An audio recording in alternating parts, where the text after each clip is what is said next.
अस्सलाम वालेकुम। अच्छा दोस्तों, आज की जो वीडियो है ये स्पेशली जो कोरिया में लोग मौजूद हैं उनके लिए भी है और जो पाकिस्तान से कोरिया आना चाह रहे हैं उनके लिए भी है, क्योंकि बहुत सारे लड़के जो पाकिस्तान में मौजूद हैं वो भी पूछते हैं जी ड्राइविंग लाइसेंस कोरिया का जो है वो किस तरह हासिल किया जा सकता है, और जो कोरिया में मौजूद हैं वो लोग भी पूछते हैं। तो आज की जो वीडियो है ये स्पेशली ड्राइविंग लाइसेंस के हवाले से है कि कौन लोग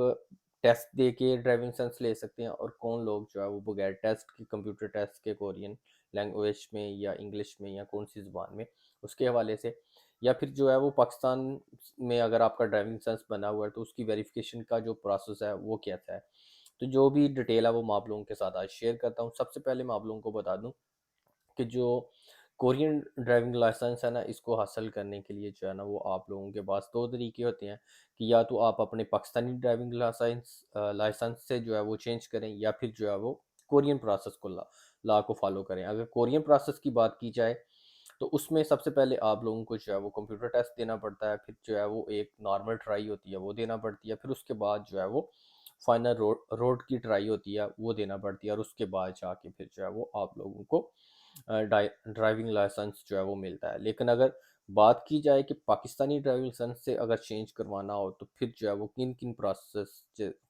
को जो है वो आपको फॉलो करना पड़ता है। तो सबसे पहले जो पाकिस्तानी ड्राइविंग लाइसेंस से कोरियन ड्राइविंग लाइसेंस चेंज करवाना है तो उसके लिए जो प्रोसेस है ना वो ये है कि सबसे पहले आपके पास पाकिस्तानी ड्राइविंग लाइसेंस हो और वैलिड हो, और उसके बाद जब आप कोरिया में आ जाएं तो आपको पाकिस्तान से वेरिफिकेशन कहीं से भी करवाने की ज़रूरत नहीं है। जस्ट आपके पास जो है ना वो पाकिस्तानी ड्राइविंग लाइसेंस होना चाहिए। जब आप पाकिस्तान से आएँ तो वो साथ ले आएँ, और जब कोरिया आते हैं तो उसके बाद आपको जो है ना वो, अगर आपके पास E9 वीज़ा है या D2 वीज़ा है या दूसरा कैटेगरीज के जो वीज़े हैं उनमें से जो है वो, अगर आपके पास E7 और D8 वीज़ा है तो फिर जो है वो आपको टेस्ट नहीं देना पड़ता, सिर्फ दो कैटेगरी पे, यानी कि D8 और E7 पे आप लोगों को कंप्यूटर टेस्ट देने की ज़रूरत नहीं है। लेकिन उसके अलावा D2 या E7 या दूसरा वीज़ा कैटेगरीज में आप आते हैं, वर्किंग वीज़ा में आते हैं, तो आपको कंप्यूटर टेस्ट जो है वो देना लाजमी होगा। तो सबसे पहले आप लोगों ने जो है वो कोरिया में आकर कंप्यूटर टेस्ट पास करना है। जो वेरिफिकेशन है वो आपको करवाने की ज़रूरत नहीं है पहले, क्योंकि अगर वेरिफिकेशन करवा लेते हैं तो वो 6 मंथ के लिए वैलिड होती है। तो अगर आप समझते हैं कि मैं 6 महीने के अंदर अंदर जो है वो टेस्ट पास कर लूँगा तो फिर आप जो है वो वेरिफिकेशन पहले करवा सकते हैं। वेरिफिकेशन जो करवाने का तरीकाकार है वो ये है जी, आपने अपना कोरियन आईडी कार्ड,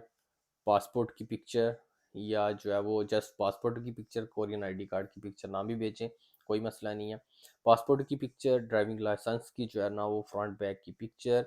और उसके साथ जो है ना वो ऑनलाइन जो ड्राइविंग लाइसेंस का फॉर्म निकलता है, अगर वो आपके पास है तो वेल एंड गुड, नहीं है तो ये दोनों चीज़ें, और साथ में जो है वो एक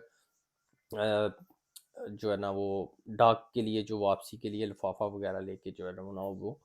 बेचते हैं वो बेचना है, और साथ में उसके अंदर ही जो है वो आप लोगों ने फ़ीस रखनी है, तकरीबन 15,000 वॉन जो कोरियन फ़ीस है एम्बेसी की अटेस्टेशन की, वो रख के आपने एम्बेसी के एड्रेस पे भी भेज सकते हैं, या वहाँ पे जाके भी जो है वो आप अटेस्टेशन करवा सकते हैं।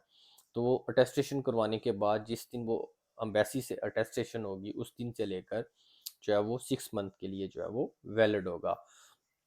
तो उसके बाद आप लोगों ने जस्ट क्या करना है कि अपने करीबी किसी भी जो है ना वो ड्राइविंग सेंटर में जाना है, वहाँ पे जाके आपने जो है वो कंप्यूटर टेस्ट अप्लाई करना है। कंप्यूटर टेस्ट अप्लाई करने के बाद जब आप पास कर लेंगे तो उसके बाद आपने जो पाकिस्तानी ड्राइविंग लाइसेंस वेरिफिकेशन करवाया होगा और ओरिजिनल जो है वो भी साथ में वो जमा करवाना, और उसके बदले जो है वो आपको कोरियन ड्राइविंग लाइसेंस दे दिया जाएगा।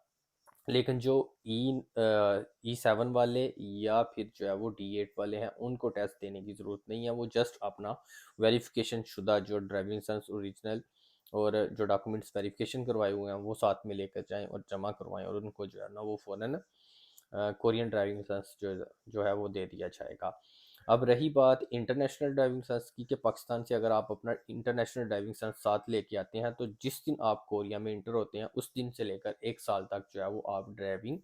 उस पाकिस्तानी ड्राइविंग लाइसेंस पे भी जो है वो कर सकते हैं। शर्त यह है कि इंटरनेशनल ड्राइविंग लाइसेंस हो। लेकिन एक चीज़ का याद रखिएगा कि अगर आप अपना इंटरनेशनल ड्राइविंग लाइसेंस चेंज करवाते हैं तो उस पर जो है वो आपकी फ़ोटो न्यू लगती है। तो कोशिश किया करें कि अगर इंटरनेशनल ड्राइविंग लाइसेंस पे फ़ोटो चेंज करवाई है तो जो नेशनल ड्राइविंग लाइसेंस है उस पे भी पिक्चर जो है वो चेंज करवा लें, क्योंकि जब कोरिया में आप आते हैं तो यहाँ पे कुछ सेंटर्स ऐसे हैं जो आपको कहते हैं जी आपकी पिक्चर जो नेशनल आईडी कार्ड है जिससे चेंज होता है कोरिया में उस पे और है, और ऑनलाइन जो आपका फॉर्म निकलता है उस पे और है। तो इसलिए जो है ना वो कुछ सेंटर जो है ना वो इशू नहीं भी करके देते, फिर आपको मुख्तलिफ सेंटर का जो है ना वो विज़िट करना पड़ता है। तो इससे बेहतर है कि आप पिक्चर जब भी चेंज करवाएं इंटरनेशनल पे तो नेशनल जो ड्राइविंग लाइसेंस है उस पर भी चेंज करवा लिया करें। उम्मीद है कि आप लोगों को जो है ना वो सारी समझ आ चुकी होगी कि पाकिस्तानी ड्राइविंग लाइसेंस से कैसे कोरियन ड्राइविंग लाइसेंस चेंज करते हैं। अगर आप लोगों को कोई डाउट वगैरह है तो आप कमेंट सेक्शन में जो है ना वो कोई भी क्वेश्चन आप पूछ सकते हैं, इंशाल्लाह आपको प्रॉपर गाइड किया जाएगा। तो हमें याद रखें, अल्लाह हाफिज़। वीडियो को शेयर कर दें लाजमी दोस्तों के साथ। जज़ाकल्लाह।